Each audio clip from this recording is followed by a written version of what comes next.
तो श्रीमद्वृत्त ने सबसे प्रथम श्लोक में बताया कि एक वैष्णव का धर्म क्या है। एक वैष्णव के लिए धर्म का वास्तविक अर्थ क्या है। और हम थोड़ा विचार करें तो इस श्लोक में 3 बातें वृत्रासुर ने कही।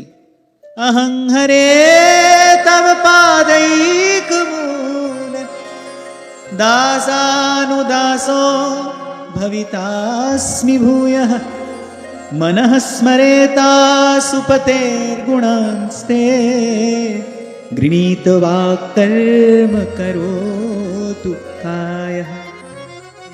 3 बातें वृत्रासुर ने इसमें कही। आपके प्रेमी जनों का संग, उनका सानिध्य माने सत्संग। ये हृदय जो है ये निरंतर आपके नाम का, आपके गुणों का स्मरण करता रहे माने सुमिरन। और तीसरी बात कही, ये शरीर आपकी सेवा में लगा रहे। 3 बातें, सत्संग, सेवा और सुमिरन। वैष्णव का धर्म यही है। इसको भगवत प्रेम प्राप्त करने की इच्छा है, उसके लिए धर्म शब्द का अर्थ यही है, सत्संग, सेवा और सुमिरन। तभी कभी आपको मैंने निवेदन किया था,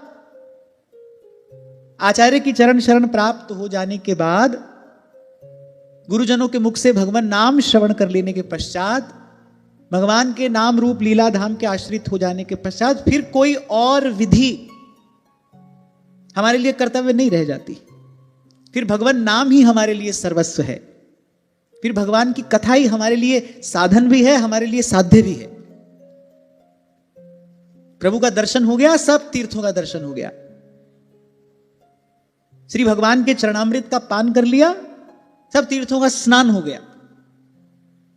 लक्ष्य क्या है कि संत गुरु की कृपा हो, ये जीवन पवित्र बने, भगवत भजन के, भगवत सेवा के योग्य बने, प्रभु अनुकूल हो और इस आत्मा को अंत में भगवान के चरण कमलों की नित्य सन्निधि प्राप्त हो, उनका नित्य धाम प्राप्त हो।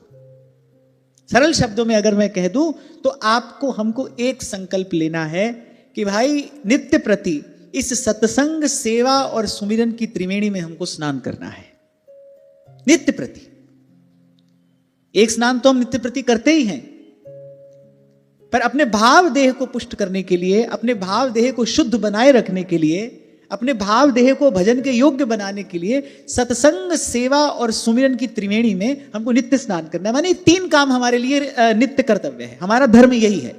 हमारे लिए धर्म शब्द की व्याख्या यही है, सत्संग, सेवा और सुमिरन। जीवन का कोई भी दिन बस इस त्रिवेणी में गोता लगाए बिना न जाए। और ये तीनों साधन ऐसे हैं जो किसी भी काल में, किसी भी स्थिति में, किसी भी अवस्था में किए जा सकते हैं। सत्संग का श्रवण कहीं भी करो, कभी भी करो। और मैंने कहा कि कुछ और ना बन सके, मान लो प्रत्यक्ष रूप से मंदिर में नहीं जाना, कोई और सेवा हमसे नहीं बन पा रही, तो सर्वे भवन्तु सुखिनः, ये विचार अपने मन में, ये भाव अपने मन में धारण करके, नानक नाम चढ़दी कला तेरे पाणे सर्वत्र भला, सबके हित का विचार करते हुए निष्काम मति से कुछ समय भगवान नाम का जप करो, लो सेवा हो गई। अब भाई शरीर है, शरीर के साथ प्रारब्ध है, प्रारब्ध में सुख दुख है, कभी शरीर सेवा के योग्य होगा, कभी नहीं भी हो सकता। पर हमारा नियम है, हमारा धर्म है, हमारा संकल्प है कि हमको सेवा के बिना नहीं रहना। तो किसी समय जब प्रत्यक्ष शरीर से सेवा न हो पाए तो भी सेवा के बिना नहीं रहना है। अब मान लो शरीर इतना रोगी है कि आसन में बैठने की भी सामर्थ्य नहीं है, कोई बात नहीं, शैया पर लेटे लेटे ही नानक नाम चढ़दी कला तेरे पाणे सर्वत्र भला, ये भाव अपने मन में रखे और कुछ क्षण के लिए भगवान नाम जप कर ले, रट ले, उसका कीर्तन कर ले, उसका गान कर ले, पर सेवा के बिना नहीं रहना है। आपसे कुछ दिन पहले कहा था ना, एक साधारण व्रत होता है, सुबह उसको धारण किया, शाम को उसका पारण कर लिया। पर हमको इसको जीवन व्रत बनाना है। सत्संग, सेवा और सुमिरन की त्रिवेणी में नित्य गोता लगाएंगे। बस यही हमारा नियम है, यही हमारे लिए धर्म की व्याख्या है। वृत्रासुर ने प्रथम श्लोक में यही कहा, हे प्रभु आपकी कृपा हो, आपके प्रेमी भक्तों का संग मिले, मन आपके नाम और आपके गुण का सुमिरन करता रहे और इस शरीर से सेवा बन जाए। सत्संग, सेवा और सुमिरन। और यह धर्मानुष्ठान किस लिए है? ये किस अर्थ के लिए कर रहे हो? किस अर्थ की प्राप्ति के लिए कर रहे हो? न नाक पृष्ठम न च पार्वेष्ठम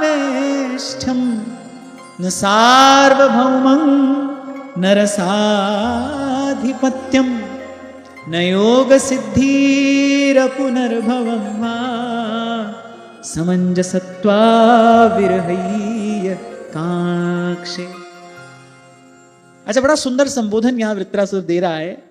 करे सर्व सौभाग्य निधे, आपसे ना तो हम स्वर्ग का राज्य चाहते हैं, ना मुझे ब्रह्मपद की कोई इच्छा है।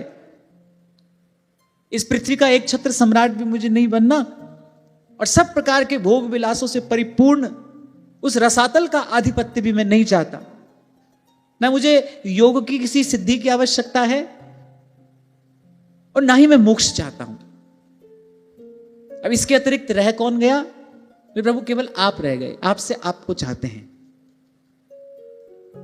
और आप मिले न मिले, पर इतनी कृपा तो हम पर कर ही दीजिए कि इस प्रकार सतत निरंतर आपको ही चाहते रहें। और कल यहीं पर मैंने चर्चा को विराम दिया था कि वस्तुतः इस चाह की प्राप्ति हो जाना, कांटे से ही कांटा निकाला जाता है ना। अब संसार की चाह का वो कांटा गड़ गया है भीतर, वो कांटा भीतर गड़ गया है, उसको निकालने के लिए दूसरा कांटा चाहिए। तो हे प्रभु, बस सतत निरंतर आपको चाहें। मन में है बसी बस चाह यही, प्रिय नाम तुम्हारा उचारा करूं, बिठला के तुम्हें मन मंदिर में, मनमोहन रूप निहारा करूं। और आप सत्य माने, ये अभिलाषा ही मन को मंदिर बना देती है। मन को मंदिर बनाने की सामग्री क्या है? ये चाह, ये इच्छा, ये अभिलाषा ही मन को मंदिर बनाने की सामग्री है। मंदिर बनाना हो तो ईंट पत्थर चाहिए ना। क्या जोड़ जोड़ के मंदिर बनता है? ईंट पत्थर जोड़ के भवन बनता है मंदिर का। ऐसे मन को मंदिर बनाना हो तो ऐसे एक एक चाह, एक एक इच्छा, भगवत परक चाह, भगवत परक इच्छा, सतत आपका ही नाम रटूं। राधा नाम सुधारसम रसयितुम जिह्वास्तु मे विह्वला, पादौ तत्पदकांकिता सुचरताम वृंदाटवीवीथिषु, तत्कर्मैव करः करोतु हृदयं तस्याः पदं ध्यायता, तद्भावोत्सवतः परं भवतु मे तत् प्राणनाथे रतिः। कोई बात नहीं, हमको इच्छा से मुक्त नहीं होना है। खूब इच्छा उठे, लेकिन वो सब इच्छा युगल की सेवा की हो, सेवा से संबंधित इच्छा हो। लाल जी के मन में अनंत अनंत इच्छाएं उठती हैं श्री जी की सेवा की। एक साथ उनके मन में अनेक अनेक इच्छाएं उद्भूत होती हैं। अब भाई वो अनंत हैं, उनकी इच्छाएं भी अनंत हैं। स्वामी जी अपनी वाणी में कहते हैं, श्री केलीमाल जी में, करे बहुत मूर्ति मेरी चौर ढुरावत कौ बीरी खवावत।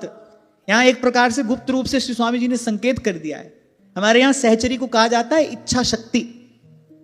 लाल जी की इच्छा और श्री प्रिया जी के चरणारविंद की वो जो प्रेम धारा है, प्रेम के देश में वही शक्ति है। और वैसे भी प्रेम से बड़ा कोई बल नहीं है, प्रेम से बड़ी कोई शक्ति नहीं है। जो उस अजन्मा को जन्म लेने पर विवश कर दे, उस प्रेम से बड़ी क्या शक्ति होगी। हरि व्यापक सर्वत्र समाना, प्रेम ते प्रगट हुई में जाना। जो अजन्मा है, जो अवांग मनस गोचर है, मन वाणी की सीमा से परे है, बुद्धि जहां तक नहीं जाती, जो अलख है, उसको आंख देखती है। ये कान, भक्तों के कान उनके शब्द श्रवण करते हैं।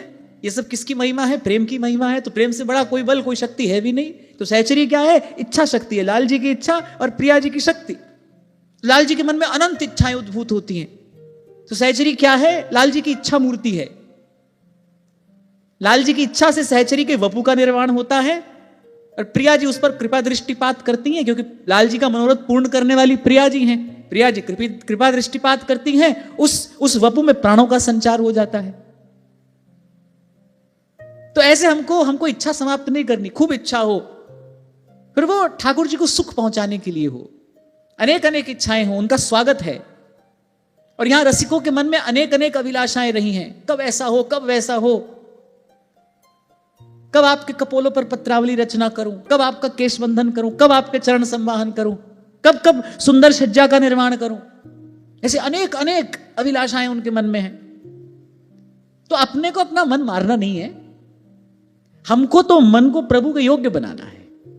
एक मार्ग में मनोनिग्रह किया जाता है, एक मार्ग वो भी है वहां पर मनोनिग्रह किया जाता है, पर हमको मन को योग्य बनाना है प्रभु के।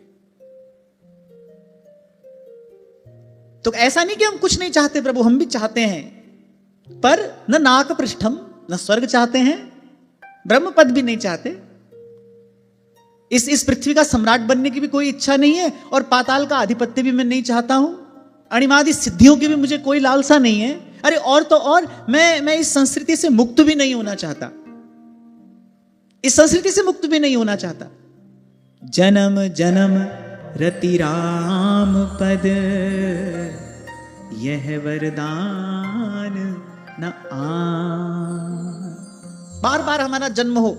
श्री तुकाराम जी महाराज अपने एक अभंग में कहते हैं, बोले हे पंढरीनाथ, यदि आप मुझे एक वचन दे दें कि मुझे हर जन्म में आपके प्रेमी भक्तों के संग मिलकर आपके नाम गुण का कीर्तन करने का सौभाग्य मिलेगा, तो मैं एक बार नहीं बार बार जननी के गर्भ में आने को प्रस्तुत हूं। क्यों? क्योंकि हमने आपकी कृपा से, आपके प्यारे संतों की कृपा से ये अनुभव कर लिया है, जो सुख है सत्संग में सो वैकुंठ न हो। केवल आपको चाहते हैं, और आप मिले न मिले, आपको मिलने के लिए हम बाध्य नहीं करते। हे प्रभु, हम आपको मिलने के लिए बाध्य नहीं करते, बस आपको चाहते रहें, इतनी कृपा आप हम पर कर दीजिए।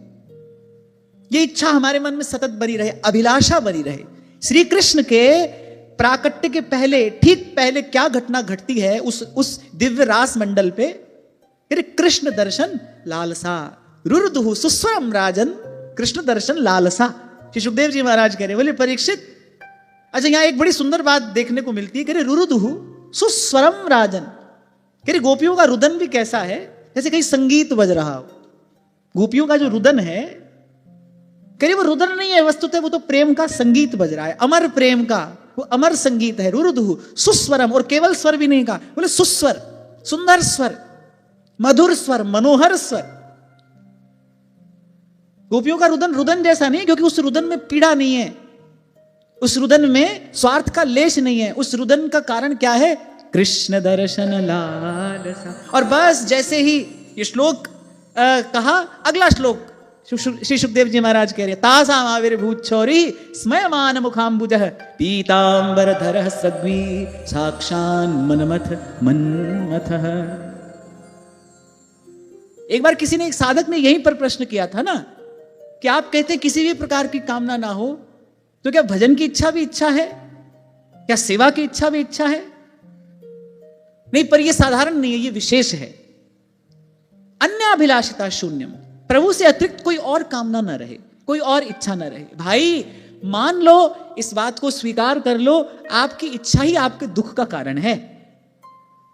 और जैसे आपको 2 दिन पहले एक उदाहरण दिया था ना मैंने, कि वो हंडिया में बंदर हाथ डालता है, चने के लोभ में मुट्ठी बंद कर लेता है, मुट्ठी बंद हो जाती है। अब हंडिया का जो मुख है वो संकरा है, अब मुट्ठी बंद, बाहर आती नहीं, और बंदर बेचारा भयभीत हो जाता है, वो त्रस्त हो जाता है, भाई हांडी ने मुझे पकड़ लिया। ऐसे ही जीव ने मूढ़तावश, अज्ञानवश संसार में सुख बुद्धि करके और संसार परक इच्छा को धारण कर रखा है। इसका त्याग करते ही चाह गई और चिंता मिटी। पर मैंने कहा, कांटे से कांटा निकलता है, कांटा बहुत गड़ जाए तो फिर उंगली से नहीं निकलता है, उसको निकालने के लिए दूसरा कांटा चाहिए। ऐसे अब संसार की इच्छा का कांटा गड़ा है भीतर, क्योंकि बड़े जन्मों से इसका अभ्यास है, भीतर गड़ गया है ये कांटा। अब इसको निकालने के लिए दूसरा कांटा चाहिए। वो कांटा क्या है? संसार की इच्छा ना हो, सेवा की इच्छा हो, संसार की चाह ना हो, भजन की चाह हो, प्रभु से मिलन की चाह हो। तो वैष्णव का धर्म क्या है? सत्संग, सेवा और सुमिरन। धर्म पालन में हमसे प्रमाद ना हो। जैसे श्री ध्रुवदास जी महाराज सिद्धांत विचार में कहते हैं ना, कहते यहां में प्रमाद ना करे। किसमें प्रमाद ना करे? कि रसिकन को संग करे निस दिन। और मैं एक और बात थोड़ा आगे बढ़कर कहूं, कि अभी मैंने आपसे निवेदन किया कि एक वैष्णव के लिए, एक भक्त के लिए धर्म का अर्थ क्या है? सत्संग, सेवा और सुमिरन। अच्छा, ये मैं नहीं कह रहा हूं, ये श्रीमद् भागवत का वचन है, ये श्रुति शास्त्र सम्मत सिद्धांत है। लेकिन मैं कहता हूं इन तीनों में से भी जो मूल है ना, वो तो सत्संग है। और जैसे मूल को जल देने से पूरा वृक्ष हरा भरा रहता है, ऐसे हम केवल एक बात का प्राणपन से संकल्प करें, भाई सत्संग के बिना जीवन का कोई दिन नहीं जाने देंगे। फिर आप उसका परिणाम देखिए। बड़े प्यारे संत हुए श्री पलटू साहब, वो कहते हैं, बिना सत्संग ना कथा हरि नाम की, बिना हरि नाम ना मोह भागे। अच्छा देखो, मैं कई बार आश्चर्य करता हूं, कोई कहे ना कि क्या प्रमाण है ईश्वर एक है, इस बात का क्या प्रमाण है ईश्वर एक है। आप देखो, अलग अलग समय, अलग अलग स्थान, अलग अलग देश भी, अलग अलग समय, अलग अलग स्थान, अलग अलग भाषा, संत हुए, अलग अलग समय में हुए, अलग अलग स्थानों पर हुए। अच्छा, उस समय तो ये व्यवस्था भी नहीं थी ना, यहां कोई बात कह रहा है तो कोई कहीं दूर बैठा सुन रहा है, ये सब व्यवस्था तो उस समय थी नहीं। संतों की वाणी इस बात का एकमात्र प्रमाण है, हमको मानना पड़ेगा। मैंने बुद्धि कभी प्रश्न खड़ा करे ना कि कैसे मान ले ईश्वर एक है, तो आप देखो अलग अलग समय, अलग अलग स्थान और अलग अलग जाति कुल में उत्पन्न संत एक बात सब एक ही कह रहे हैं। वहां पलटू कहते हैं, बिना सत्संग ना कथा हरि नाम की, बिना हरि नाम ना मोह भागे। वहां गोस्वामी जी कह रहे हैं, बिन सत्संग न हरि कथा, तेहि बिन मोह न भाग, मोह गए बिनु राम पद, हो ही न दृढ़ अनुराग। ऐसे कितने प्रमाण मैं आपको दे दूं, क्योंकि संतों की कृपा से संत वाणी ही मेरा आराध्य तत्व है। कितने प्रमाण मैं आपको दे दूं। मैं कई बार विचार करता हूं, देखो अलग अलग देश में ये संत हुए, अलग अलग समय पर हुए, कहीं किसी प्रकार का कोई सीधा संपर्क नहीं था। विश्व के एक कोने में बैठा एक संत गा रहा है, दूसरे कोने में बैठा दूसरा, और दोनों बात एक ही कह रहे हैं। ये प्रमाणित करता है ईश्वर एक है, सत्य एक है। शब्द अलग अलग रहे, लेकिन उन शब्दों का जो प्राण है, उन शब्दों की जो आत्मा है, जो भाव है, वो सबका एक है, सबका एक। एक कवि बड़ी सुंदर बात कहते हैं, कह रहे नेक नेक सब एक हैं। जितने भी नेक हैं ना, माने भले हैं, भले लोग हैं, बोले वो सब भीतर से एक हैं। बोले नेक नेक सब एक हैं, एक एक नहीं नेक, पर वो नेकों में नेक है जिसको उसकी टेक। नेक नेक सब एक हैं। इसीलिए व्यास जी ने कहा, आदि अंत और मध्य में रसिकन की यह रीति, संत सभई गुरुदेव है, व्यास यह प्रतीति। आपको शायद मैंने बताया था, एक बार पंजाब में किसी कॉलेज में मुझे ऐसे बच्चों से कुछ देर संवाद करना था, तो कॉलेज के प्रिंसिपल ने वो सत्र आरंभ होने से पहले 2 शब्द कहने थे। तो उन्होंने अपने शब्दों में कहा कि सिखों के पहले गुरु श्री गुरु नानक देव जी महाराज, और उनसे संबंधित कोई बात उन्होंने की। जब उन्होंने अपनी बात पूरी की तो मैंने बड़ी विनम्रता पूर्वक कहा कि इस बात से मैं सहमत नहीं हूं, और आपको ऐसा नहीं कहना चाहिए, क्योंकि नानक केवल सिखों के गुरु नहीं है। आपने कहा सिखों के पहले गुरु, नानक केवल सिखों के गुरु नहीं है। संत किसी एक जाति धर्म मत का नहीं होता, और जो एक जाति धर्म मत का वो संत नहीं होता, हो नहीं सकता। जो समत्व को उपलब्ध नहीं हुआ वो संत कैसे हो सकता है? जो द्वंद्वातीत नहीं हुआ वो कैसा साधु है, वो कैसा संत है? तो मैंने कहा नानक तो सबके हैं, वो तो पूरी मानवता के हैं। और पूरी मानवता के ही क्यों, वो तो जड़ चेतन सबके हैं, जड़ चेतन सबके। तो संत सभई गुरुदेव है, व्यास यह प्रतीति। कहां थे हम ना, कहां थे? बिना सत्संग ना कथा हरि नाम की, और मैं कह रहा था कि सब संत एक ही बात कह रहे हैं, या पलटू साहब कह रहे हैं, बिना सत्संग ना कथा हरि नाम की, और बिना हरि नाम नहीं मोह भागे, मोह भागे बिना मुक्ति नहीं होएगी, मुक्ति बिन नहीं अनुराग जागे, बिना अनुराग के भक्ति नहीं होएगी, बिना भक्ति प्रेम उर नहीं लागे, प्रेम बिना राम नहीं, राम बिना संत नहीं, पलटू सत्संग वरदान मांगे। एक ठाकुर जी से ये बात मांग लो बस, पद सरोज अनपायनी भक्ति सदा सत्संग। बस सत्संग रूपी इस मूल का आपके द्वारा नित्य सिंचन होता रहा तो आप देखना ये साधन का वृक्ष सदा हरा भरा रहेगा, इसकी छांव में बैठ के आपको सुख मिलेगा, और इस पर एक दिन भगवत प्रेम का फल अवश्य आएगा। पहले तो हमारा धर्म क्या है, सत्संग सेवा और सुमिरन, पर इसमें भी सत्संग मूल है। सत्संग का सेवन यदि नियम से नहीं हुआ तो सेवा भाव भी शिथिल पड़ जाएगा और सुमिरन में भी बाधा उपस्थित होगी। सेवा और सुमिरन को निरंतर बनाए रखने के लिए सतत सत्संग आवश्यक है। इसलिए मैंने कहा यह मूल है, इसका सिंचन नित्य हो। और ये साधन किस लिए करना है? अन्य अभिलाषिता शून्यम, आपके अतिरिक्त कुछ और नहीं चाहते। जैसे ही मन में प्रभु से अतिरिक्त कोई और इच्छा, कोई और वासना उदय हो तो साधक हो तो सावधान रहना। और मैंने कहा था जो सावधान है वही साधक है। तो जब प्रभु से अतिरिक्त कोई और इच्छा, कोई और वासना उदय हो, और होगी, किसान बीज कुछ डालता है, उसके साथ साथ कुछ और भी हो जाता है, खरपतवार कहते हैं उसको, समय रहते उसको हटाना पड़ता है। तो साधन करोगे तो कुछ अनुचित, कुछ अवांछित वो भी आएगा, आ जाएगा। आपको सावधान रहना पड़ेगा, बी माइंडफुल, बी केयरफुल, अपना ध्यान रखना पड़ेगा इसमें। तो जब प्रभु से अतिरिक्त कोई और इच्छा, कोई और वासना उदय हो जाए, सावधान हो जाओ भाई, ये विपत्ति का कारण उपस्थित हो गया है, इसका तुरंत निवारण करना होगा।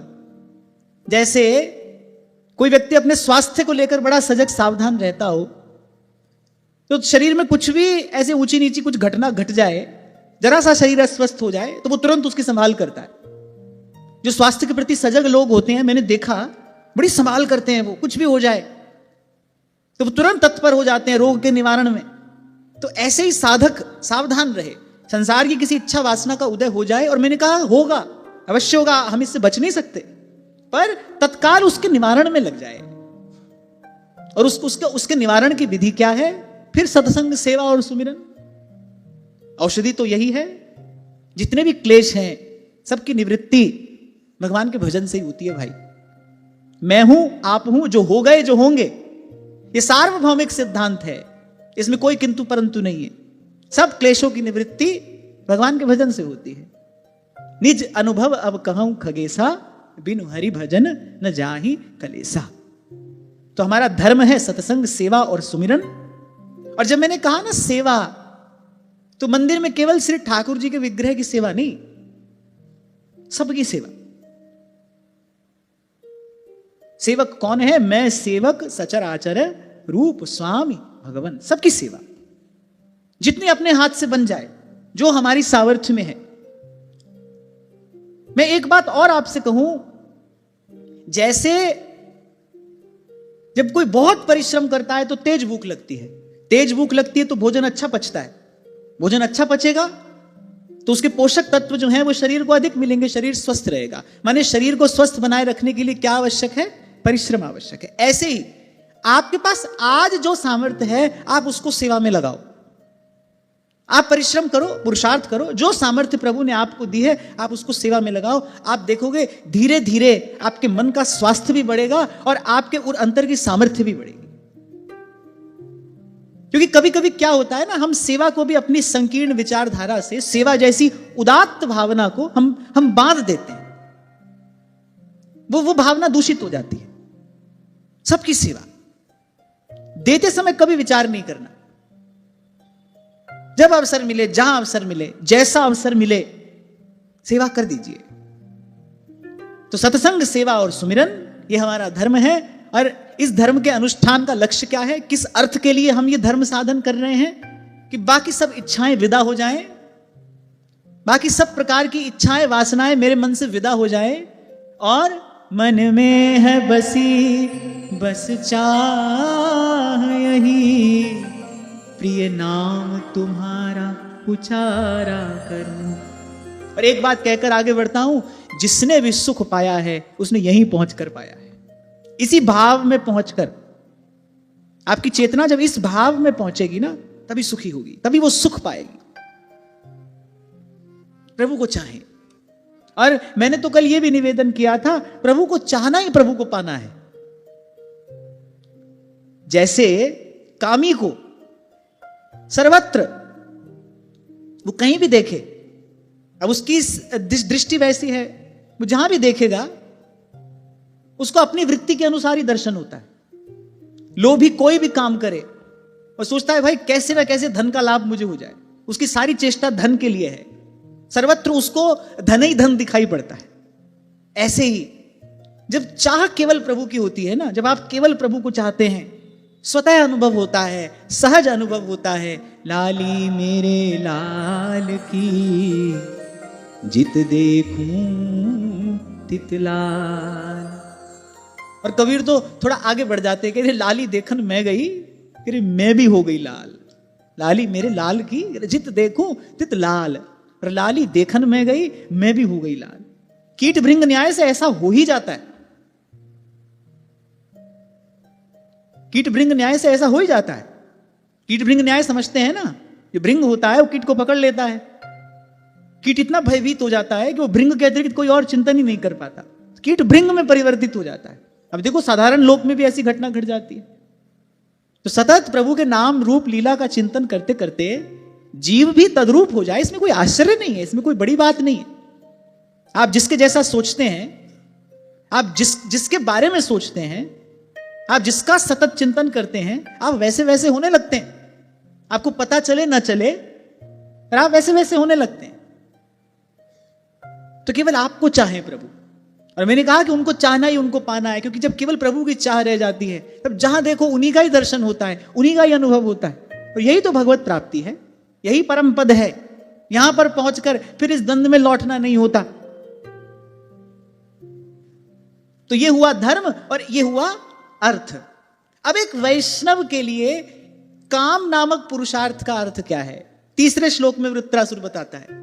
अजात पक्षा इव मातरं खगाः स्तन्यं यथा वत्सतराः क्षुधार्ताः प्रियं प्रियेव व्युषितं विषण्णा मनोरविंदाक्ष दिदृक्षते त्वाम्। अच्छा, हर श्लोक में वृत्रासुर ने, हालांकि मुझे बार बार वृत्रासुर कहना अच्छा नहीं लग रहा, वृत्रासुर कहना मुझे अच्छा नहीं लग रहा। आचार्यों ने सही कहा, श्रीमद वृत्र, ये कोई असुर नहीं है, ये तो भगवान की लीला है, आप हम आगे श्रवण करेंगे। पर जिसके हृदय में ऐसी परमोज्वल भावना है, जिसके हृदय में ऐसी विशुद्ध भक्ति है, जिसके रोम रोम से ऐसी प्रेम धारा प्रवाहित हो रही है, उसको असुर कहना उचित नहीं।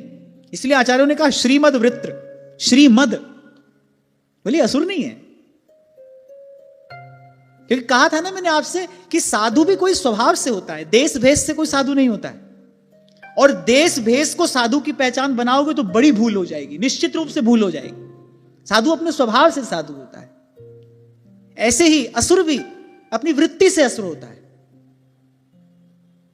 वो तो टीवी में हमको दिखा देते हैं ना, बड़े बड़े सींग, बड़े बड़े दांत, काले पीले लोग असुर होते हैं। नहीं नहीं, ऐसा नहीं होता है। असुर अपनी वृत्ति से है। अगर वृत्ति आसुरी है तो मनुष्य के दिखता हुआ भी असुरी है। तो जिसके हृदय में ऐसी शुद्ध भक्ति है, जिसके रोम रोम से ऐसी प्रेम धारा प्रवाहित हो रही है, वो असुर कहलाने योग्य नहीं है। तो श्रीमद वृत्त तीसरे श्लोक में कहते हैं, अजात पक्षा एवं मातरं खगाः। हमें यह कह रहा था, तीनों श्लोकों में इतने सुंदर सुंदर संबोधन इन्होंने दिए। सबसे पहले श्लोक में क्या कहा, हरे, आप हरण करने वाले हैं। किसका हरण करने वाले हैं? पहले तो जिस पर कृपा करते हैं उसके पाप का हरण कर लेते हैं। अनेक जन्मार्जित पाप चौरम चौराग्रगण्यम पुरुषम नमामि। एक बात मैं आपको बताऊं, जीव जन्म जन्मांतर से पाप पंख में लिप्त है, और उसमें भी अगर हम अपनी बात करें, जिस समय में हम हैं, तो कली केवल मलमूल मलिना पाप पयोनिधि जनमन मीना। पाप में ही हमारी सहज प्रवृत्ति है, पाप में ही लगा रहता है मन। हम किसी भी प्रकार से अपने आप को प्रभु के योग्य बना नहीं सकते, किसी भी प्रकार से नहीं बना सकते, किसी भी साधन से नहीं बना सकते। आप हम यहां बैठे हैं, मैं कह रहा हूं, आप सुन रहे हैं, और जो थोड़ा घना साधन हम कर रहे हैं, इसके मूल में केवल केवल केवल प्रभु की कृपा है, कृपा है, कृपा है। इस भाव की डोर हमारे हाथ से छूटने ना पाए, कृपा है प्रभु की। नहीं तो कैसे आ जाएगा हमारी जिह्वा पर भगवान का नाम, कैसे ये बात हम कह सुन लेंगे। और आगे बढ़ना है तो निपट सिलसिली गैल, लाठी चाहिए, और वो लाठी क्या है, बस ऐसे ही भगवान की कृपा मनाते रहिए। आपकी मुझ पर कृपा है प्रभु, नहीं तो यहां तक मैं कैसे आ जाता। और जो एक बात मैं सदा आपसे कहता हूं भाई, जो यहां तक ले आया है, जो आपको हमको यहां तक ले आया है ना, कोई भी कार्य बीच में छोड़ना उसका स्वभाव नहीं है। हम तो बीच में छोड़कर चल देते हैं, पर ठाकुर जी का स्वभाव ऐसा नहीं है। वो यदि एक बार स्वीकार करते हैं, फिर उसका पालन करते हैं। स्वीकार किया तो फिर परिपालन करेंगे, उसका त्याग नहीं करते। राखों ताई प्राण की नाई। तो भाई हमको यहां तक ले आए हैं, तो आगे भी ले जाएंगे। कुंवरी किशोरी नाम सो उपजो दृढ़ विश्वास। अपन इस डोर को अपने हाथ से छूटने नहीं देना। प्रभु की मुझ पर कृपा है। साधारण भी कोई चिंतक कह देता है, काउंट योर ब्लेसिंग्स। स्वस्थ प्रसन्न रहना है, if you want to stay positive, तो काउंट योर ब्लेसिंग्स। जो आपके जीवन में सुंदर है, सकारात्मक है, उसका बार बार चिंतन करना चाहिए। तो ऐसे ही साधक को इस मार्ग पर आगे बढ़ना है। बड़ा फिसलन भरा मार्ग है, ऊंची नीची राह रपटनी पांव नहीं ठहरा। सोच सोच पग धरो जतन से, सोच सोच पग धरो जतन से, बार बार डिग जाए सखी मैं हरि से मिलूं कैसे जाए। सखी मैं हरि से मिलूं कैसे जाए। गली तो चारों बंद हुई है, गली तो चारों बंद हुई है, गली तो चारों बंद हुई है, गली तो चारों बंद हुई है। मैं हरि से मिलूं कैसे जाए, सखी मैं हरि से मिलूं कैसे जाए। सखी मैं हरि से मिलूं कैसे जाए। सखी मैं हरि से मिलूं कैसे जाए। सखी मैं हरि से मिलूं कैसे जाए। ऊंची नीची राह रपटनी पांव नहीं ठहराए। ऊंची नीची राह रपटनी पांव नहीं ठहराए। प्रीतम दूर सोच सोच पग धरूं जतन से, सोच सोच पग धरूं जतन से, सोच सोच पग धरूं जतन से, सोच सोच पग धरूं जतन से, बार बार डिग जाए सखी मैं हरि से मिलूं कैसे जाए। सखी मैं हरि से मिलूं कैसे जाए। सखी मैं हरि से मिलूं कैसे जाए। सखी मैं हरि से मिलूं कैसे जाए। देखो अभी जो बात आपसे कह रहा था, वहां मेवाड़ के महल में बैठी बाई मीरा भी यही कह रही है, और यहाँ गिरिराज गोवर्धन की तलहटी में सूरदास भी यही कह रहे हैं, हरि तेरो भजन क्यों न जाए, कहा करूं तेरी प्रबल माया, देत मन भर माया। अब उस समय इंटरनेट तो था नहीं, है ना, कि भाई सूरदास जी ने अपना पद यूट्यूब पे डाल दिया हो, ऐसी व्यवस्था तो थी नहीं। वहां भाई साहब मीरा हैं, यहाँ सूरदास हैं, वहां काशी में रैदास हैं, सब एक ही बात कह रहे हैं। क्यों? क्योंकि एक को ही ध्या रहे हैं। वो जो है ना, उसे राम कहो, कृष्ण कहो, हरि कहो, और एक को ही ध्या रहे हैं, एक को ध्या रहे हैं, इसीलिए एक सी बात कह रहे हैं। इसलिए मैंने कहा नेक नेक सब एक हैं, जितने संत हुए हैं और होंगे सब एक हैं, एक। इसलिए कभी आपसे मैंने कहा था, ऐसा तो आप कह सकते हो ये मेरे ठाकुर जी, आपके ठाकुर जी, ठाकुर बटुआ अपनो अपनो। ठाकुर जी को तो भाई जिस भी भाव से आप भजो, ये यथा माम प्रपद्यन्ते तांस तथैव मजाम्यहम्। उनके सेवक बनो, पुत्र बनो, पिता बनो, वो तो किसी भी भाव से उनको भजो। तो हमारे ठाकुर जी, तुम्हारे ठाकुर जी, ये तो आप कह सकते हो, पर हमारे गुरुदेव, तुम्हारे गुरुदेव, ये नहीं कहना चाहिए। संत सभी गुरुदेव है। निश्चित रूप से अपने गुरु के बताए मार्ग पर ही चलना है, अपने गुरु के ही बताए मार्ग पर चलना है।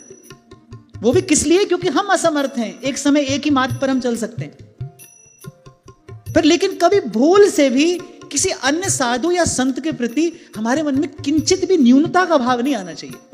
मैंने प्राय करके ऐसा देखा, मैं बड़ी विनम्रता पूर्वक की बात कह रहा हूं, क्षमा याचना पूर्वक कह रहा हूं, मैंने ऐसा देखा, अपने गुरु में प्रभु का दर्शन हो, यही गुरु भक्ति है, लेकिन किसी को न्यून समझना, ये पात्र में छिद्र है, यहां से कमाओगे यहां से बह जाएगा। भूलना नहीं, संत सभी गुरुदेव है। और मैं तो भाई यहां तक आया तो सब संतों से प्रसाद पाता हुआ आया, आज भी प्रभु की कृपा से पा रहा हूं, और प्रभु मुझ पर कृपा रखें, बस ऐसे ही सब संतों का ये जो उच्छिष्टामृत है ये हमको प्राप्त होता है। संत सभी गुरुदेव है। तो मैं कभी कभी विचार करता हूं, जब संतों की वाणी पढ़ता हूं तो मुझे लगता है देखो ये अलग अलग काल, अलग अलग देश, बात सब एक कहते हैं। क्यों? क्योंकि एक को ही ध्या रहे हैं, एक ओंकार, एक, दूसरा नहीं है कोई। एको हम द्वितीयो नास्ति, एकम सद विप्रा बहुधा वदंती। 100 घड़े पानी के भर के रख दो खुले आकाश के नीचे, मध्याह्न का सूर्य हो तो आप देखो 100 घड़ों में सूर्य का प्रतिबिंब पड़ेगा ना, लेकिन सूर्य 100 तो नहीं हो गए ना, सूर्य तो एक है। ऐसे ही ऐसी वो एक है, और बड़े आश्चर्य की बात है, उसको ध्याने वाला भी एक हो जाता है, सारे अस्तित्व से एक हो जाता है, सारे अस्तित्व से एक। इसीलिए कहते हैं सर्वे भवन्तु सुखिनः सर्वे सन्तु निरामया। वो सारे अस्तित्व से एक हो गए। कहीं भी कोई दुखी है तो हम ही दुखी हैं, कहीं भी कोई पीड़ित है तो हम ही पीड़ित हैं। तो इस डोर को अपने हाथ से छूटने नहीं देना। ऊंची नीची राह रपटनी, और फिर बाईसा कह रही है सोच सोच पग धरूं जतन से। बोले फिर भी पांव फिसल जाता है, सूरत झकोला खाए। प्रीतम दूर पंथ मारा झीना, प्रीतम दूर पंथ मारा झीना। प्रियतम दूर है और रास्ता ऐसा है, माने देर तक चलना है। और एक बार किसी ने किसी से पूछा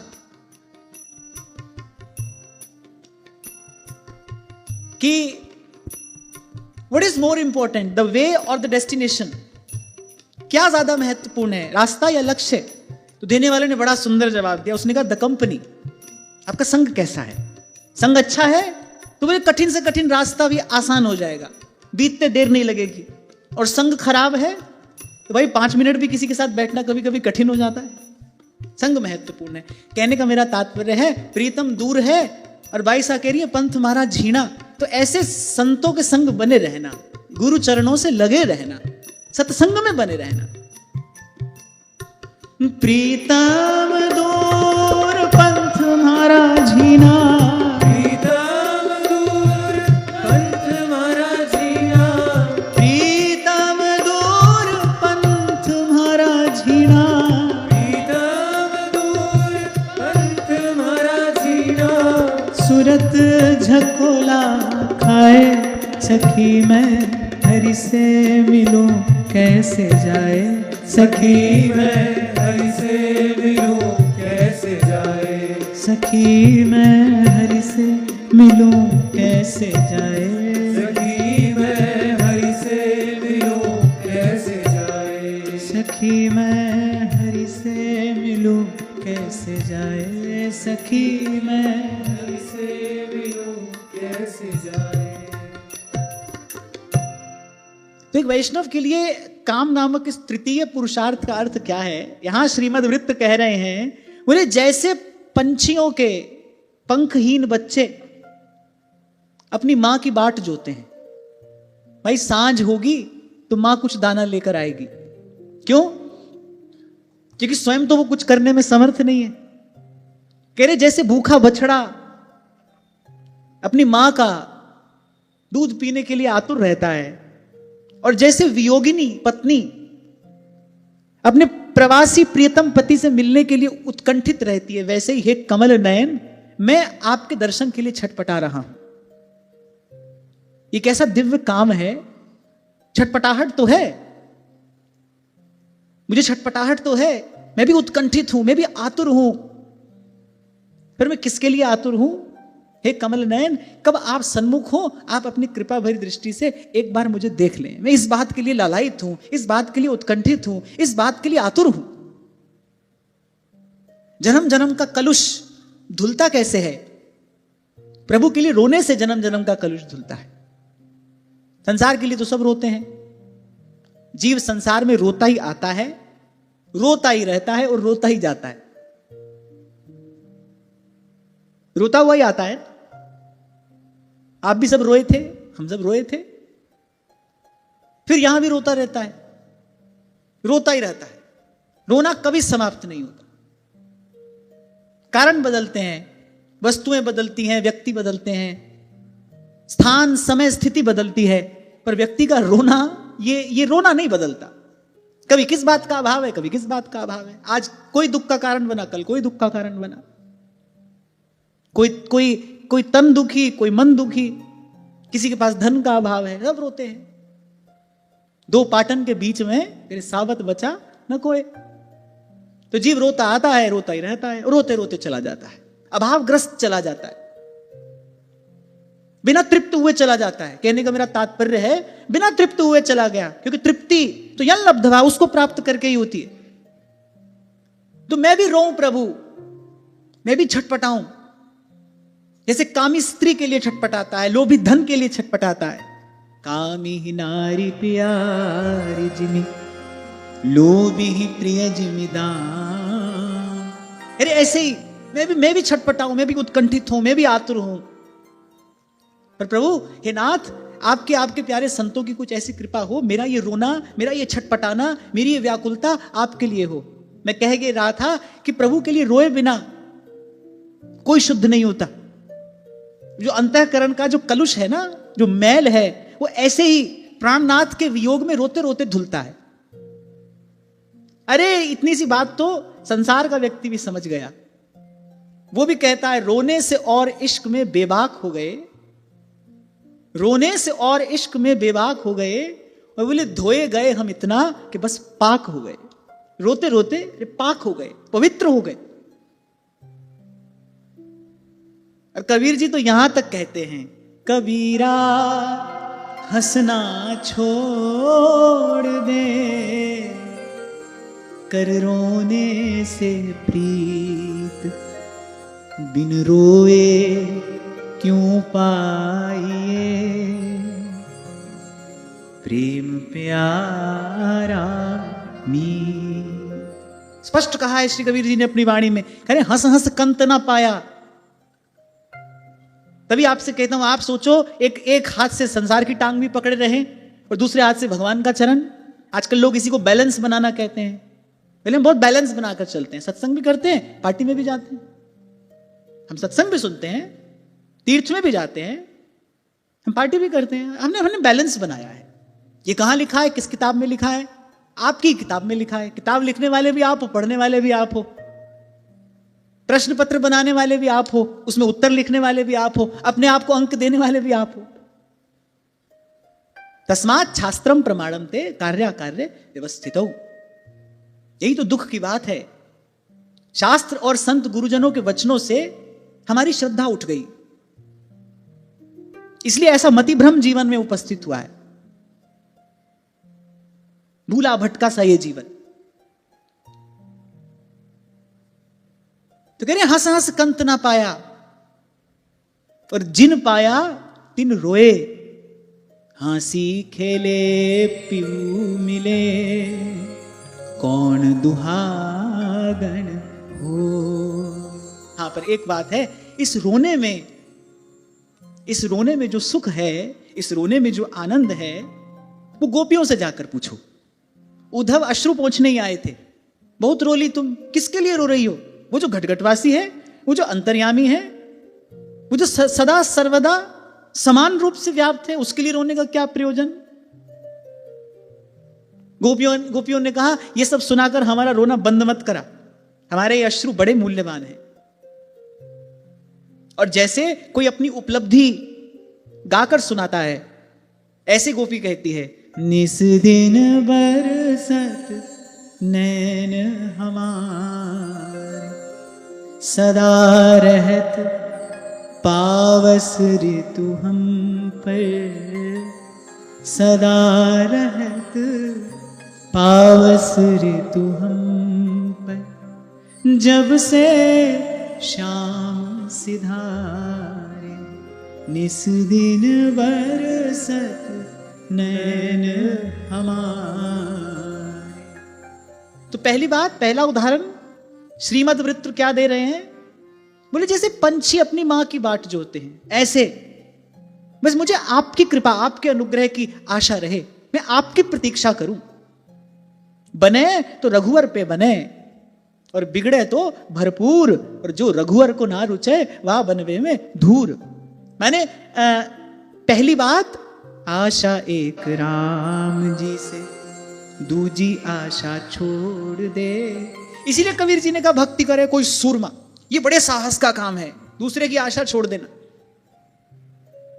प्रभु हैं, मेरी संभाल कर रहे हैं, पल पल मेरे संगी हैं, मेरे साथी हैं, इस बात पर विश्वास करके अपने लिए कोई संग्रह न करना, अपने लिए कुछ बचा कर न रखना, अपनी व्यवस्था अपने हाथ में न लेना, भाई किसी शूरवीर का काम है। कहने वाला जीवन भर कहता रह जाता है हमारी तरह, सुनने वाला सुनता रह जाता है, ऐसा हो कहां पाता है? अपने लिए संग्रह ना करे, अपने लिए संचय ना करे, क्योंकि मेरी संभाल तो भगवान कर रहे हैं। प्रभु के होते मुझे संग्रह करने की आवश्यकता क्या है? प्रभु हैं, और जाको मीत साजन है समिया, तिस जन को काहे की कमियां। पर कामी क्रोधी लालची इन पर भक्ति ना होए, भक्ति करे कोई सूरमा, जात बरन कुल खोए।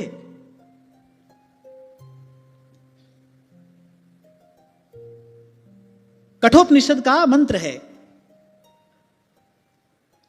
ऋषि कहते हैं, अस्तित्वोपलब्धव्य तत्व भावेन चोभयो, अस्तित्वोपलब्धस्य तत्व भाव प्रसीदति।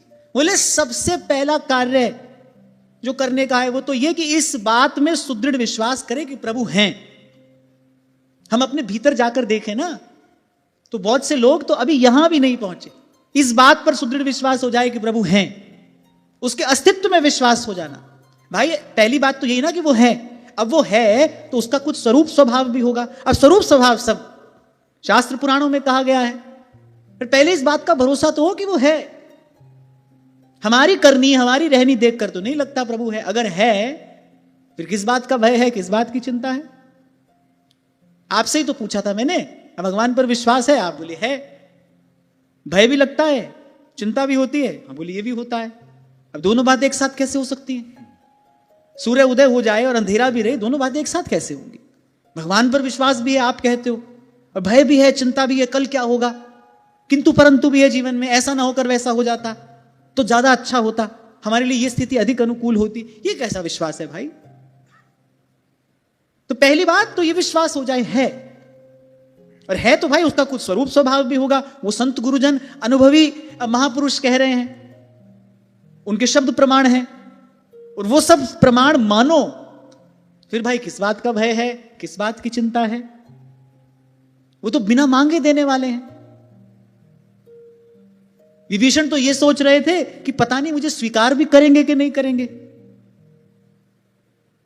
अच्छा, श्री रघुनाथ जी ने देखो, शील निधान भगवान है, मर्यादा पुरुषोत्तम है, सुग्रीव जी पास खड़े थे, तो वो कपिराज हैं, उन्हीं की सेना साथ में लेकर भगवान आए हैं युद्ध करने। तो उन्होंने सुग्रीव जी से पूछा कि विभीषण के साथ कैसा व्यवहार करना चाहिए। सुग्रीव जी ने तो यही कहा, बोले प्रभु देख लो शत्रु पक्ष का है, कहीं हमारे बल की था लेने आया हो, कहीं रावण का गुप्तचर ही क्यों ना हो। श्री रघुनाथ जी मुस्कुराए। श्री रघुनाथ जी ने कहा चलो, सुग्रीव जी ने जो कहा वो हमारे हित का विचार करते हुए कहा है, एक मित्र होने के नाते सुग्रीव जी ने जो कहा है वो ठीक है, हमारे हित का विचार करते हुए कहा है, परंतु शरणागत कहूं जे तजहि निज अनहित अनुमान, ते नर पामर पाप में तिनहि बिलोकत। हाँ, श्री रघुनाथ जी ने कहा मान लो आपकी बात सत्य भी हो ना, तो भी विभीषण जी ये कहते हुए आए हैं, श्री रामचंद्रम शरणम प्रपद्ये, हे प्रभु मैं आपकी शरण में आया हूं, और शरणागत कहूं जे तजहि निज अनहित अनुमान, तेनर पामर पाप में तिनहि बिलोकत। हाँ भाई, मेरी शरण में आया है, इसका त्याग मैं नहीं कर सकता। तो विभीषण जी तो ये सोचकर आए थे, पता नहीं मुझे स्वीकार भी करेंगे कि नहीं, कैसा व्यवहार मेरे साथ किया जाएगा। और जैसे ही श्री विभीषण जी सन्मुख आए, शील निधान श्री रघुनाथ जी कह रहे हैं आइए लंकेश। वो तो ऐसी कोई भावना लेकर आए नहीं थे, उनको तो लगा कोने में थोड़ी जगह मिल जाए, हम तो इसी में धन्य हो जाएंगे, और अभय पद दे।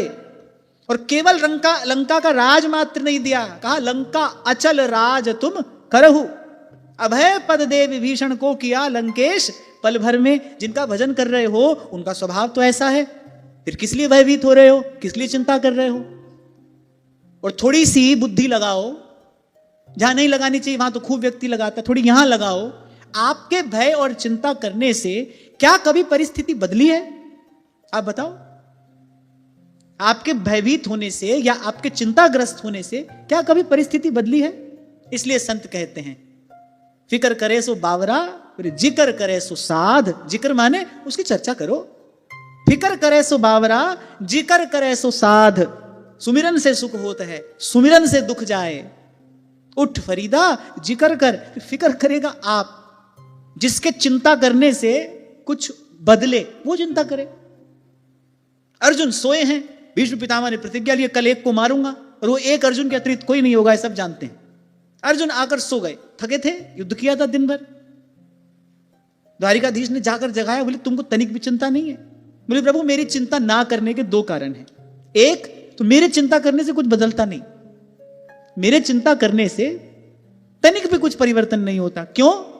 मुझ में तुझ में बस भेद यही, मैं नर हूं तुम नारायण हो, मैं हूं संसार के हाथों में, संसार तुम्हारे हाथों में। तो मैं तो काल के अधीन हूं, मेरे चिंता करने से काल कोई अपनी गति थोड़ी बदल देगा। तो मेरे चिंता करने से कुछ होता नहीं। एक तो मैं इसलिए निश्चिंत हूं, और दूसरा जिसकी चिंता आप करते हो वो भी यदि अपनी चिंता करने लगे तो उससे बड़ा मूर्ख और कौन होगा। आप चिंता करें तो कुछ बात बनती है, आप चिंता करें तो कुछ परिवर्तित होता है। जब आप चिंता करते हैं किसी की तो काल को अपनी गति आपकी इच्छा के अनुसार, आपकी चिंता के अनुसार बदल देनी पड़ती है। और भगवान ने करके दिखाया। कभी ऐसी घटना घटी होगी कि सूर्य भगवान ने अपने रथ की गति थोड़ी देर के लिए रोक दी हो? कभी ही पृथ्वी जल अग्नि वायु आकाश पंचभूत अपने सहज स्वभाव, अपनी सहज गति में परिवर्तन करते हैं। कभी होता है ऐसा, भगवान की कोई दिव्य लीला हो तभी ऐसा होता है। भगवान ने करके दिखाया ऐसा। तो अपनी चिंता करने से पहली बात तो कुछ होता नहीं। तो इसलिए संत कह रहे अरे तू फिक्र की जगह जिक्र कर। उठ फरीदा, जिक्र कर। फिक्र करेगा आप, वो फिक्र करेगा। उसके फिक्र करने से बहुत कुछ नहीं, सब कुछ बदल जाता है। राई पर्वत करे करे पर्वत की राय। लेकिन आपको अपनी चिंता छोड़कर अपनी डोर आगे बढ़कर प्रभु के हाथ में देनी पड़ेगी। वो लेने नहीं आएंगे। ये उनका स्वभाव मैं आपको साथ साथ बता दूं। आपको आगे बढ़ना पड़ेगा, रो कर गा कर जैसे भी हो, दीजिए अपनी डोर प्रभु के हाथ में। अपबल तपबल और बाहुबल, चौथो बल है दाम। सूर किशोर कृपाते सब बल, सूर किशोर कृपाते सब बल, हारे को हरि नाम सुनेरी मैंने निर्बल के बल आज तक जहां जहां थोड़ी देर हुई ना भगवान के आने में, वो देर भगवान के कारण नहीं हुई। जब तक किसी का आश्रय रहा बस तभी तक भगवान नहीं आए। जब लग गजबल अपनो बरत्यो, नेक सरयो नहीं काम। निर्बल है बलराम पुकारे, आए आधे नाम सुनेरी मैंने निर्बल के बलराम, सुनेरी मैंने निर्बल के बलराम। तो कहा अजात पक्षा इव मातरं खगाः। बोले जैसे पक्षियों के पंखहीन बच्चे, पंखहीन माने सर्व साधन शून्य, हिलडुल भी नहीं सकते। भूख लगी है पर क्या करें, जब तक माँ शाम को आएगी नहीं अपने चोंच में दाना लेकर और अपनी चोंच से दाना हमारे मुख में डालेगी नहीं, तब तक हमारे पास तो कोई साधन कोई विकल्प है नहीं। फिर इस प्रकार सर्वतो भावेन भगवान पर आश्रित, और इस जीवन युद्ध में विजय मिले उसके लिए यही युक्ति है, सर्वतो भावेन भगवान पर आश्रित। अपनी ओर से तो दुर्योधन ने सब युक्तियां लड़ा ली, नारायणी सेना अपनी ओर कर ली, छल कपट करके बड़े बड़े योद्धा अपनी ओर कर लिए, साम दाम दंड भेद दिखाकर एक बार तो उसने सबको अपनी ओर कर ही लिया। युक्ति में तो कोई कसर नहीं थी, शकुनी जैसा व्यक्ति उसके साथ था, युक्ति में तो कोई कसर नहीं रही। और यहां दूसरी ओर पांडव, वो सर्वतो भावेन बस भगवान पर आश्रित है। जो ये कह दें वही सही है, जो इन्होंने कहा है वही धर्म है, वही उचित है। हमारे लिए जय पराजय का कोई अर्थ नहीं है, बस श्री कृष्ण हमारे पक्ष में रहे, बस ये हमारे साथ हो, ये हमारे साथ हो। तो अजात पक्षा इव मातरं खगाः। और जैसे अगला उदाहरण, बोले जैसे भूखे बछड़े अपनी मां की बाट जोते रहते हैं, कब मां आएगी और अपनी वात्सल्य की धारा से मेरा पोषण करेगी, ऐसे ही हे नाथ, हे सर्व सौभाग्य निधे, हे हरे, मैं भी इस प्रकार केवल आप पर ही आश्रित हूं। न मेरा कोई और सहारा है, न मेरे लिए कोई और व्यवस्था है, सर्वतो भावेन आप पर आश्रित हूं। अरे प्रेम के मार्ग पर रोना बहुत बड़ा साधन है। भाव में भरकर रो दीजिए भगवान के चरण पकड़कर, देखो भगवान सुनते हैं कि नहीं, देखो वहां से उत्तर आता है कि नहीं, देखो आपको इस क्रिया की प्रतिक्रिया तत्काल प्राप्त होती है कि नहीं होती। पर जीव का बड़ा दुर्भाग्य है, अनेक अनेक कारणों से, अनेक अनेक स्वार्थ पूरित कारणों से जीवन भर रोता है, पर जिनके लिए रोने से ये रोना सदा सदा के लिए मिट जाए, जो एक एक अश्रु का मोल चुका है, उसके लिए नहीं रोता है। संसार के लिए व्यक्ति रोता है, खूब रोता है, प्रभु के लिए नहीं रोता है। एक बार प्रभु के चरण पकड़कर, प्रभु के चरणों से लिपट कर कहो अपने मन की पीड़ा, अपने मन की व्यथा उनसे, देखो वो सुनते हैं कि नहीं, देखो वो उत्तर देते हैं कि नहीं। पर शर्त है, एक शर्त है, किसी का आश्रय ना हो, सतत सत्संग करो, विवेक जगेगा। और जब विवेक जगेगा आप देखोगे कि किसी अन्य का आश्रय ही आज तक मेरे दुख का, मेरी पीड़ा का कारण रहा है। कि किसी अन्य का आश्रय, मन से भी कभी इस बात का विचार ना हो, अपने तो भाई प्रभु ही हैं, बने तो रघुवर पे बने, जो बनेगा उनकी कृपा से बनेगा। जैसे 2 दिन पहले उन डॉक्टर महोदय ने प्रश्न पूछा कि किस भाव से संसार का भजन करूं, जब अपनी बात हो तो फिर तो भाई ये सब माया है, केवल भगवान मेरे हैं, मेरी व्यवस्था, मेरी डोर प्रभु के हाथ में है, मेरे लिए जो करेंगे प्रभु ही करेंगे। और जब परमार्थ की बात हो तो फिर मैं सेवक सचराचर रूप स्वामी भगवंत, फिर सबको भगवान का रूप मानकर सेवा करनी है। यही युक्ति है। तो कहा जैसे पक्षियों के पंखहीन बच्चे, माने प्रभु मैं सर्व साधनहीन हूं, और जैसे गौवत्स अपनी माता की आतुरता पूर्वक प्रतीक्षा करता है, भूखा है, बाट जो रहा है, ऐसे प्रभु मैं भी आपके मिलन की इच्छा यहां लिए आपकी कृपा की बाट जो रहा हूं, प्रतीक्षा कर रहा हूं। आवन की मन भावन की कहियो रे हरियावन की।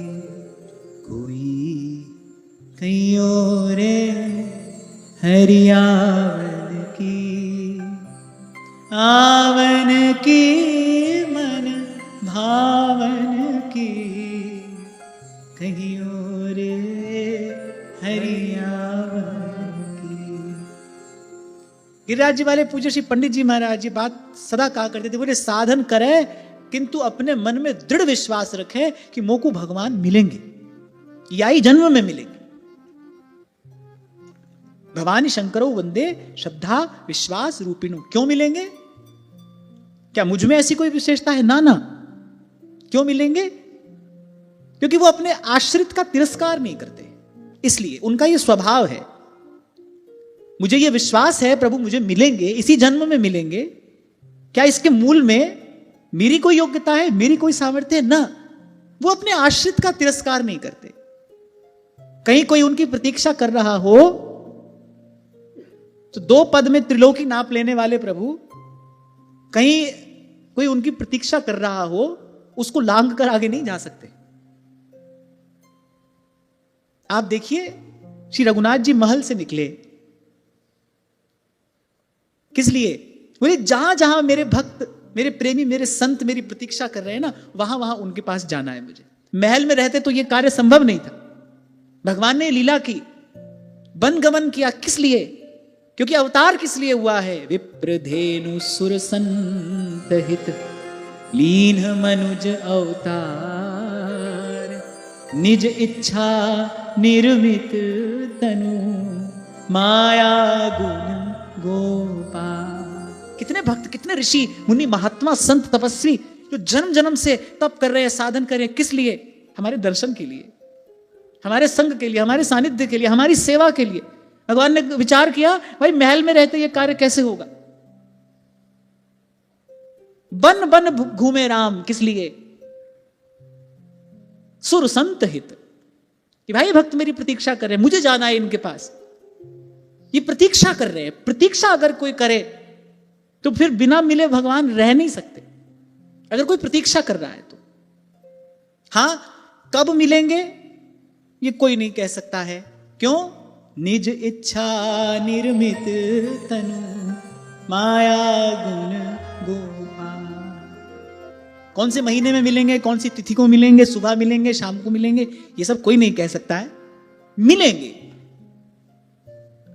तो भजन करे, साधन करे, गुरु की कृपा का बल आश्रय लेकर मुझे इसी जन्म में भगवान मिलेंगे। मैं पुनः निवेदन कर रहा हूं, ये इच्छा, ये अभिलाषा और अंतर का सारा कलुष धो डालने वाली है। मन को मंदिर इसी सामग्री से बनाया जाएगा। मन मंदिर बनेगा कैसे? इसी सामग्री से। यही भाव की ईंट जोड़ जोड़ कर मिलेंगे मुझे भगवान। मेरी योग्यता नहीं है, मेरी कोई सामर्थ्य नहीं है। हां, पर वो अपने आश्रित का तिरस्कार नहीं करते, ऐसा उनका स्वभाव है। ध्रुवदास जी कह रहे ना, कुंवरी किशोरी नाम सो उपजो दृढ़ विश्वास, करुणा निधि मृदु चित्त अति। प्रिया जी का स्वभाव है, इसीलिए ऐसी आशा हमने अपने मन में धारण कर ली है। मिलेंगे प्रभु। थोड़ी देर पहले आपको मैंने कहा ये यहां तक कोई लाया है, अरे कोई कारण होगा। इस सारे अस्तित्व में छोटी से छोटी घटना भी बिना कारण के नहीं घटती, कहीं कोई कारण होता है। कुछ भी घट रहा है उसका कोई कारण है, कोई प्रयोजन है, उस क्रिया की कुछ प्रतिक्रिया होने वाली है। ऐसी ये घटना हमारे जीवन में घट रही है, अरे कोई कारण होगा। हाँ, पर जैसे श्री शबरी जी रोज मार्ग बुहारती है ना, ऐसे हमको भी मार्ग बुहारते रहना है। जिस मार्ग से प्रभु को आना है वो मार्ग हम बुहारते रहे। यानी कहा ना, प्रभु के अतिरिक्त अन्य इच्छा वासना का भी उदय होगा, वहां अपनी संभाल करनी है। संसार की आशा भी हो जाएगी, फिर वहां से अपने मन को हटाना है। हो जाए कोई बात नहीं, जन्म जन्म का बिगड़ा हुआ मन है, कोई बात नहीं, पर अपनी संभाल करनी है। कल भी मैंने आपसे कहा था, भूल हो जाए, गलती हो जाए, कोई बात नहीं, पर गलती से हम सीखे नहीं, ये बड़ी बात है। ये मनुष्यता नहीं है कि भूल हो गई, गलती हो गई, पर हम कुछ सीखे नहीं। गलती से कुछ बुरा नहीं हुआ, गलती हुई, कुछ बुरा नहीं हुआ, पर अगर गलती से सीखे नहीं तो बुरा हुआ। Because you repeat what you don't repair. आप दोहराओगे उसको अगर आपने संभाला नहीं तो। मैं फिर कह रहा हूं, गलती हुई, कुछ बुरा नहीं हुआ, पर गलती से हम सीखे नहीं फिर गलती हुई, ये बुरा हुआ, ये नहीं होना चाहिए था, ये नहीं होना चाहिए था। तो प्रभु आप पर आश्रित हूं, सर्व साधन शून्य हूं, और जैसे भूखा बछड़ा अपनी मां की बाट जोता है ना, ऐसे मैं भी प्रभु आपकी कृपा की बाट जो रहा हूं। मेरे गुरु ने मुझे ये वचन विश्वास स्वरूप प्रदान किया है कि आप आएंगे, आप मेरी ओर कृपा दृष्टि से देखेंगे, आप मुझे मिलेंगे, आपका संग सानिध्य मुझे मिलेगा। और हर युग हर काल में आप निकले हैं, कभी अपने महल से निकले हैं, फिर कभी वृंदावन का वो प्रेम साम्राज्य छोड़कर श्री कृष्ण निकले। किस लिए? भक्तों के लिए निकले। बहुत थे ऐसे जो प्रतीक्षा कर रहे थे, प्रेम राज्य में जिनका प्रवेश नहीं था, कुछ ऐसे भी थे कुब्जा के जैसे, प्रेम के राज्य में जिनका प्रवेश नहीं है, माने वृंदावन वो प्रवेश नहीं कर सकते, पर वो भगवान है, वो तो सबके हैं। कोई स्वभाव वाला हो उसके भी हैं, कोई कुभाव वाला हो उनको उसका भी उद्धार करना है, और कोई बेचारा अभावग्रस्त हो तो उसकी पूर्ति भी उनको अपने स्वभाव से करनी है, उसके लिए निकले। हर युग हर काल में आप निकले हैं, आप पहुंचे हैं भक्तों के पास। आप तक कोई कैसे पहुंचेगा? आप पहुंचते हैं, पर किसके पास?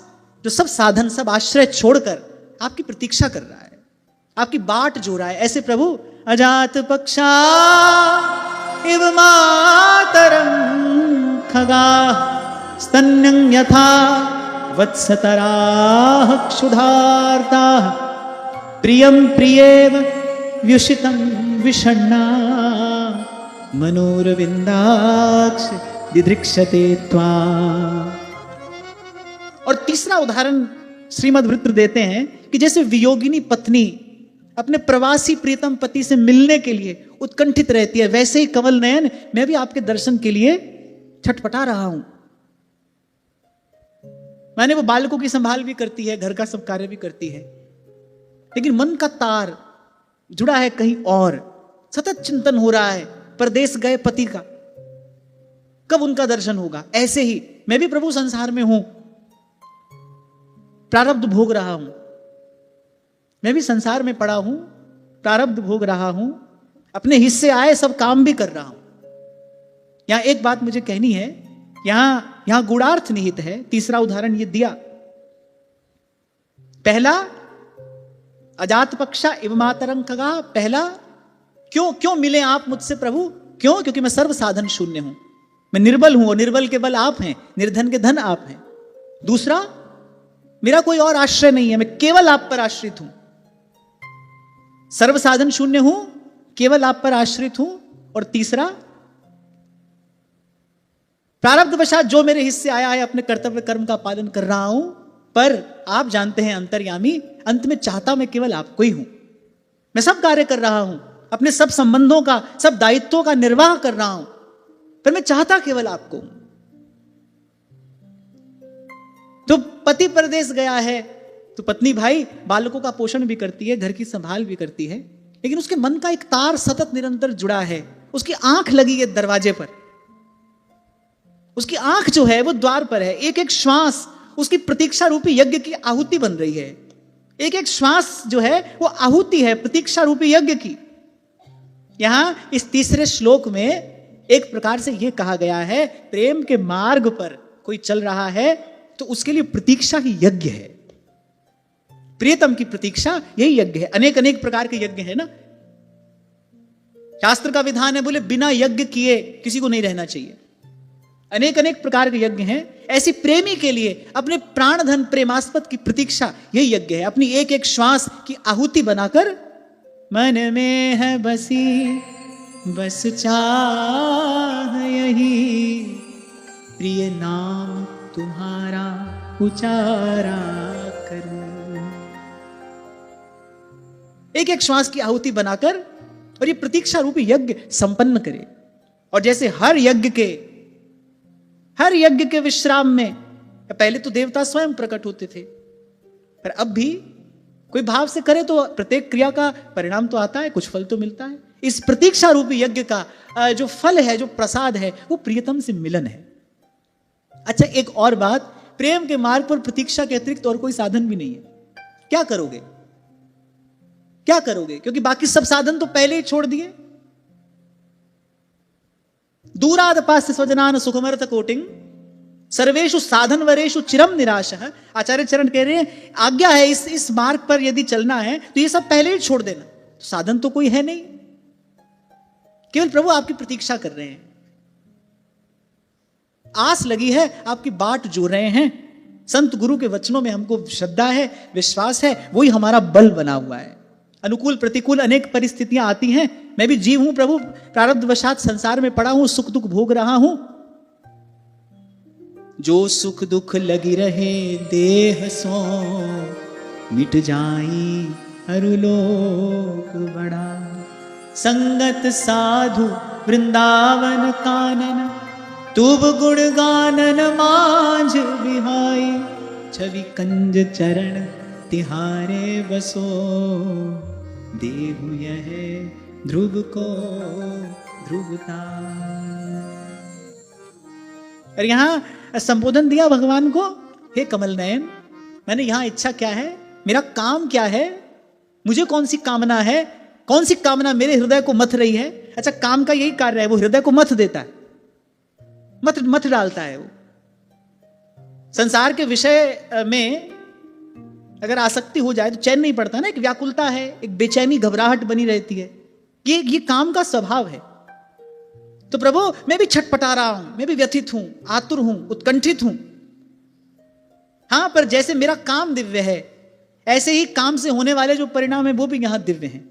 मेरी इस छटपटाहट में, इस आतुरता में, इस उत्कंठा में बड़ी अद्भुत सुखानुभूति है। पर प्राणनाथ हे कमल नयन, नागरिया की सुधरेगी जब अखियां इतही ढरेंगी। जब आप कृपापूर्ण दृष्टि से मेरी ओर देखेंगे, ये कमल के समान आपके नयन, हे अरविंदाक्ष, हे कमल नयन, ये कमल के समान जो आपके नयन है, कब मेरी ओर देखेंगे, कब आप प्रेम सुधा मकरंद का निर्झर बहाएंगे, कब मुझ दीनहीन को अपनाएंगे, कब मुझे स्वीकार करेंगे, कब मुझे अंगीकार करेंगे। क्यों? क्योंकि मैं तो आपको ही पाकर तृप्त होऊंगा। बाकी सब सुख तो मैंने जन्म जन्म अनेक बार भोगे, अनेक बार।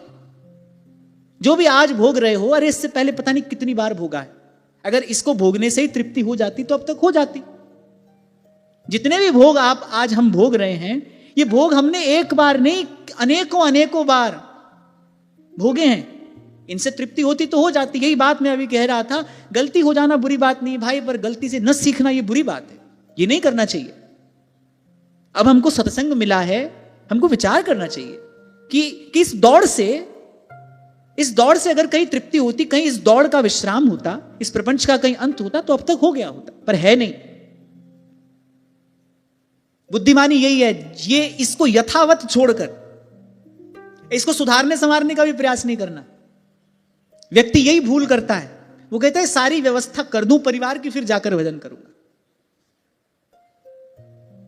मैं सारे परिवार की व्यवस्था कर दूं, फिर जाकर भजन करूंगा। हमारे बाबा कहते थे, बोले भगवान ही अपने परिवार की व्यवस्था नहीं कर पाए। ये भगवान का इतना बड़ा परिवार है, बोले वही आज तक इसकी व्यवस्था नहीं कर पाए। सब असंतोष में है, गिने चुने व्यक्ति संतोषी होते हैं। बोले वही नहीं कर पाए, तुम क्या करोगे?